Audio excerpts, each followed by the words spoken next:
inside the Now Morning Show, 33 minutes after 7 o'clock. Now, there are lots of apps, there are lots of platforms that you can go to do various things when it comes to social media. How many of them can get you jobs? Well, quite a few, but this morning we want to focus on the power of LinkedIn. And to do that, I want to welcome LinkedIn expert, Mr. Antonio Prescott. Good morning, sir. How are you doing? Good morning. Thank you for having me and yourself. Not a problem at all. I'm curious about LinkedIn, but before we get into the LinkedIn itself, tell us a little bit about you and what you do. Okay, so LinkedIn is the power of social media. I utilize LinkedIn heavily where I help persons understand LinkedIn in its entirety. So LinkedIn, as some people may not know, it's Googleable. So you can search your name and the first link will show up on Google is your LinkedIn account. And that is amazing because that helps the SEO, which is the search engine optimization of yourself, building that robust personal brand. Why is it that you're saying LinkedIn shows up first? Because like for me, if you Google my name, my website shows up first because of how the metadata is set up, right? Okay, understand. So I think that people can adjust it to suit. But why is it that happens with LinkedIn particularly? So why it shows up first? Because you now have to optimize your profile. So you have to create a awesome banner, a bespoke banner, a professional picture, and also the content of the profile itself. So when you do that, then after your LinkedIn profile will show up. If you do not have that, it would not show up. Right, exactly. Yeah. What are some of the important things that we need to make sure that we have in our LinkedIn profile? Most important thing is your banner because that is something that most people are visual.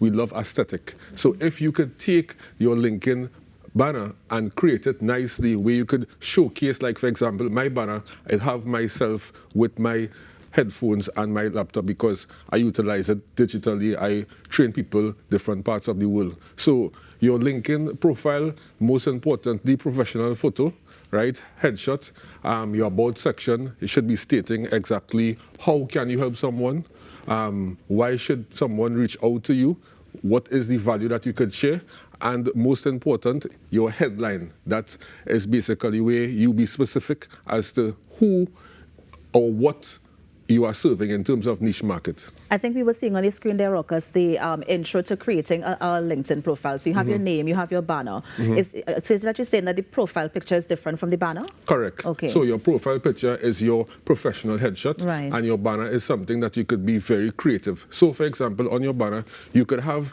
your picture, if it is you are a trainer, where you are training a team, you could put your email address, you could put your website, so you could be very creative with your banner because as someone goes on your profile, the first thing that they see is your banner because it's big. Yeah. But what's the difference between that on Facebook? Because for me, like if you have a cover photo on Facebook, which is the same thing, your banner, you have your profile picture. So what makes LinkedIn different? Like so far, those same things are on both platforms. Even Twitter have a cover photo on profile picture. The thing about it is that Facebook is more social. When you think about LinkedIn, it's more corporate. So on your social, which is Facebook, you wouldn't be creative. But on LinkedIn, you want to be creative because you are representing yourself and then you are trying to target what particular niche market. And it's that corporate world that you are trying to draw to you. What is it about LinkedIn that makes the corporate world want to go there to find professionals? Because for me, like when I look through my Facebook, like I don't use it very often, but when I do go through, the people that I have as friends are all, let's say, corporate people, people who are movers and shakers in society, and I see their actual thoughts, not the professionally manicured version that we see on LinkedIn, but I actually see what they think about certain things. And for me, that's more valuable in terms of how do I get access to these people, or how do I get into rooms with these people to have job interviews, or whatever the case may be. So what makes LinkedIn so special compared to any other social media platforms? But the great thing about LinkedIn is that you could go on LinkedIn and you could search who is the CEO of Republic Bank, who is the CEO of Tattle, and that creates now lead generation because everybody wants leads. So if it is that your pipeline is overfilled with leads, that equals now sales ratio. So the probability that you have 100 persons in your lead, the chances you could close 10. You have 1,000 people in your lead, the chances you could close 100. So the great thing about LinkedIn is that no other platform you could go and you could search someone and see what profession that they're in. Now, you were talking about the corporate advantages to this. So then can LinkedIn be seen as a mini resume or a mini CV because it encourages you as well to post things like your education and stuff, right? Well, the great thing about your LinkedIn profile, it's your digital resume. It gives a better understanding of you than your resume itself, which is a hard copy. So imagine you have audio events that you could host. It have LinkedIn Lives that you could host. And then like how we live right now, it actually shows what type of person I am. If I'm making mistakes, you build trust and credibility with your audience. So somebody could be watching you right now and type in your LinkedIn profile to see exactly if what you're saying is really what you have on your resume. Yes. And it gives you more understanding of that person. So more in detail, and then the videos, the content, because content converts into leads and leads convert into opportunities. But it boils down to you having to take the time to still update your content regularly. I mean, every time you do something, you have to continuously update it. How do we keep up? Because we have so many of these platforms where you want to be able to showcase the work that you've been doing, right? So I know people who are artists, for example, who would post their stuff on Instagram, their work on Instagram. They would also post it on Facebook. They would also post it on LinkedIn. They would post it wherever they need to post it to get more traction, right? Like, I mean, how do we keep up with all? How do we just keep adding more to the list? I always tell persons that if it is you want to really leverage in the B2B space, business to business, LinkedIn platform is the platform to be on. Everybody wants high-ticket paying customers to sustain their business and to grow their business.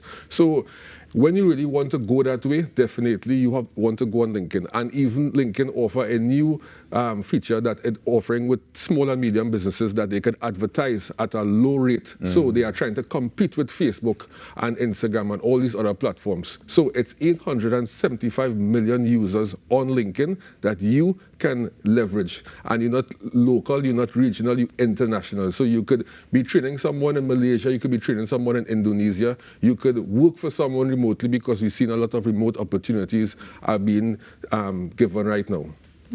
So then so LinkedIn should be used if it works for your business. If it is Instagram and Facebook works, then you use that. But if it is LinkedIn, it works for you, then you use LinkedIn? Okay, so let me explain this. So Facebook and Instagram is more B2C. Right. When it comes to LinkedIn, it's B2B. But as I mentioned, with the new feature now, LinkedIn offering where they actually have it cheaper for the small and medium enterprises. So they're trying to take the B2C market also too. And in layman's terms, B2B, Right, so and B2B is business to business, and B2C is business to customer. Yeah. Correct. What's the difference? Tell us. Well, I mean... Well, business to business, you said it. So, okay, for example, let's say TTT selling their products to Tattle, which is business to business, and let's say Tattle selling their products or services to a vendor at the side of the street, so business to consumer. Right. I want to make sure, because I understand, I'm on LinkedIn, but I wanted to make sure that our audience knew as well. Yeah, I mean, I just wonder, is it that we cutting out the middleman, or we want to re-include the middleman when they say B2B, right? Because if we go in, if I have a business that I can sell directly to consumers or customers, why would I want to go and sell to businesses? To get